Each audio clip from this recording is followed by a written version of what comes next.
Good evening and salutations, my Days of Our Lives fans. Let's start off with Sarah and Xander for a minute because I'm just not there looking at this chick like, listen, I'm not a huge fan of Xander. Um, I mean, he's an interesting character. He definitely does keep things interesting. But with that being said, who does this chick actually think she is? She literally burst up in this man's room and start demanding answers. Xana's that they're looking at her like, what, why are you here for? But of course, it was because the whole, blackmailing, Jack and Jennifer to hand over the paper to them. So she's all upset. She's all like, oh, you hurt my family, this, that, and the third, and, you really are a criminal, and I thought that I could change you, and blah, blah, blah. First of all, I'm just like, this chick is way too old to be sitting there living this fairy tale about her love can somehow change his heart. Where at the end of the day, the thing is, she comes across as she's supposed to be very smart and everything like that, but it's like the smartest people can say and do the stupidest things. One of the things I've always found to be a huge joke about those two, and I know a lot of people, oh, I love Sanders, they love that couple, right? But I always sat there and looked at it from day one. I'm like, the fact that you feel that his love changed you, her love changed him, is a joke.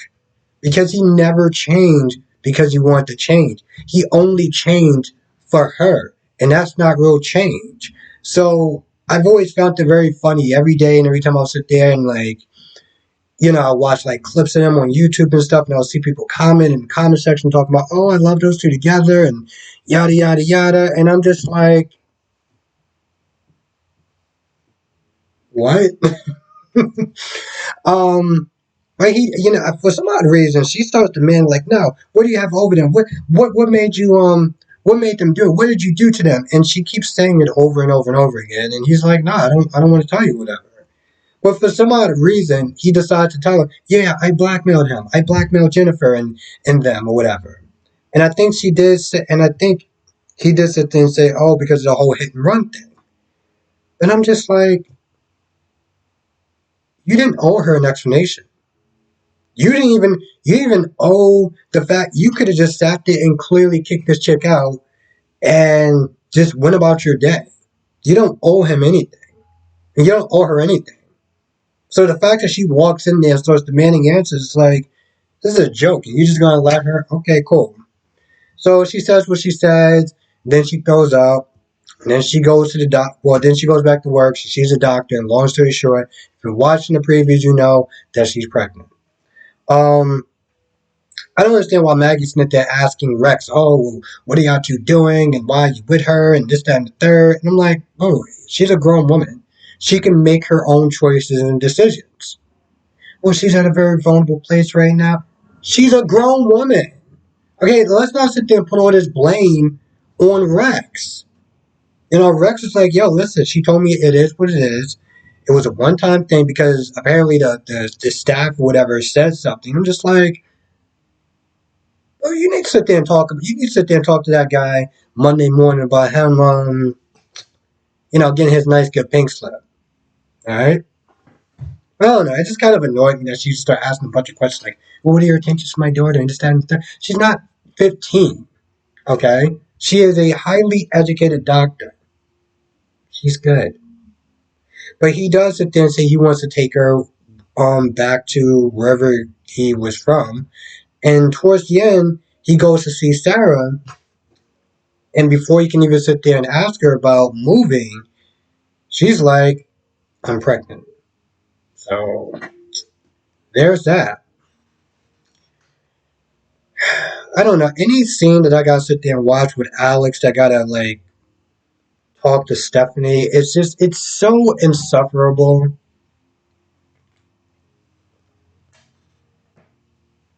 Alex sitting in the big chair and she's all like, oh, you're getting so comfortable so fast. I'm like, you do realize you work for Titan, right? I don't know where it didn't like later on when he's talking about, I sign your checks and stuff like that. And she's kind of still being like smart mouth with him. I'm just like, if this was a different situation and this guy didn't actually date you or this is somebody else, they would be like, you know what? We good. We're going to sit there and have somebody else. You ever just talk to somebody and you just get this sense of, why am I messing with you for? You know? It was one of those things where it's like, know your position. Know your position. Like he said, they're signing your checks. Okay? Point blank, period. But, she starts talking about, working. Well, also, he thinks that he's going to get the job. Long story short, he does it. Sonny is snitching telling Chad that he's leaving town. I like Sonny with Chad because Chad, with Sonny, it brought out a very,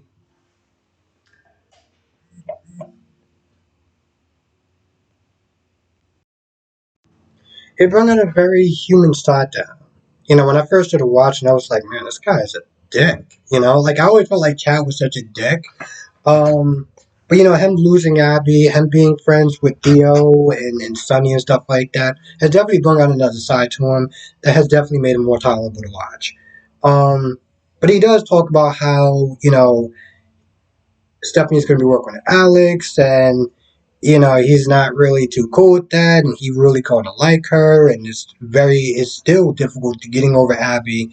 He found somebody he can be with, and he literally says, "I'm desperate to sit there and make sure that I keep in my life." And it seems like that really does humanize Chad. That does make him somewhat more likable. You know, I remember when he sit there and get all up in Gabby's face, and I wasn't a fan of that. And I'm still not a fan of that, even though I don't like Gabby that much. Um, but yeah. Now, Leo, first of all, Leo gives Gwen this whole story about Sunny and everything like that, and she's like, we can't do that. That's liable. We can get sued. Go out there and get a real story. So he goes to Alex and he talks about the whole threesome thing and how he broke up, Allie and Chanel, and Stephanie just is like, oh, what? And she's all gasping and stuff. And he's trying to sit and explain it. They're like, no, no, it's not really that bad. First of all, I was like, bro, listen, y'all broke it up, okay? Why do you care what she thinks of you? In all reality, she is Chad's problem, okay? She is AKA Chad's headache. Chad is headache at this point, okay? Why do you care what she thinks about you? But he does, and he takes the recording, he smashes on the ground, and long story short, he does come back. He does give Gwen like the new story. Now Gwen does go to Xander, and I don't get this chick. This chick is literally living in delusional land. Okay. She gets to Xander, and Xander's not, he's not in a good mood. He talks about his running with Sarah and how he doesn't know if he's going to move on. He said this before multiple times. I guess they slept together the night before, whatever. But he's like, I don't know how I'm gonna feel. Maybe once the divorce settles and things are a little more clear, I can sit there and kind of know where I'm gonna be going moving forward. But for right now, I'm just my heart is still in limbo. She doesn't like that. Um, and she gets hurt, which I'm just like, bro, you keep setting yourself up. I don't like. I have no sympathy for her. But she does sit there and say, let's just keep it business because we work together and blah blah blah blah. I was like, first of all, well, if he was into, you wouldn't keep it as business, but whatever. She goes back, tells Leo, and at this point, I'm like, bro, you this the ink isn't even dry yet. Which, by the way, Justin does come over after seeing Sunny leave with Chad and Alex. Oh, and Alex, yeah, Alex finds out from Maggie that he's not going to be running Titan. That's going to be given to another Kyriakis. Now, I'm very curious about who, because Justin's already a lawyer, so he's not going to do it. I don't really know how many family members there are, and the Hortons the Kyriakises, so that's going to be a surprise. But, what was I going to say?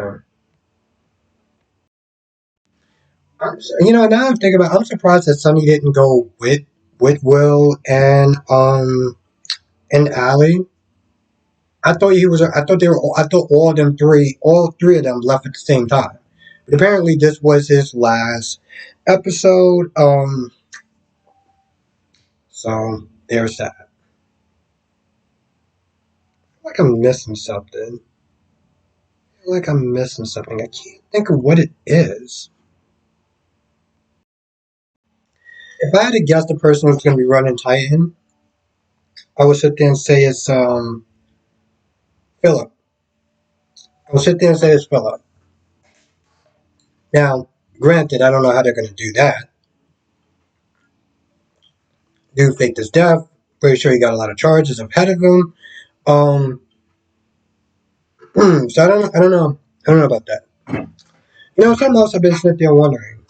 I know I've been on, General Hospital and waiting. People been talking in the live stream about Sonya Eddie's tribute.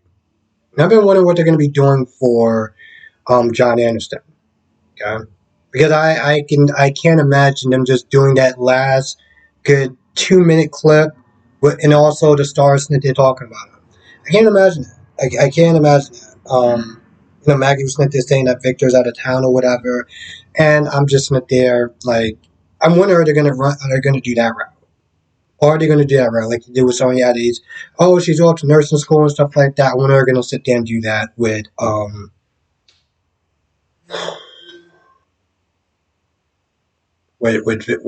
Victor. Time will tell. Anyway, I think that's actually about it. I want to thank you for watching. Be safe, and I will see you in the next video. I think that's about it. But if I left anything out, come to the live stream tonight, 8 p.m. Eastern, 5 p.m. Pacific, and yeah, I'll see you soon.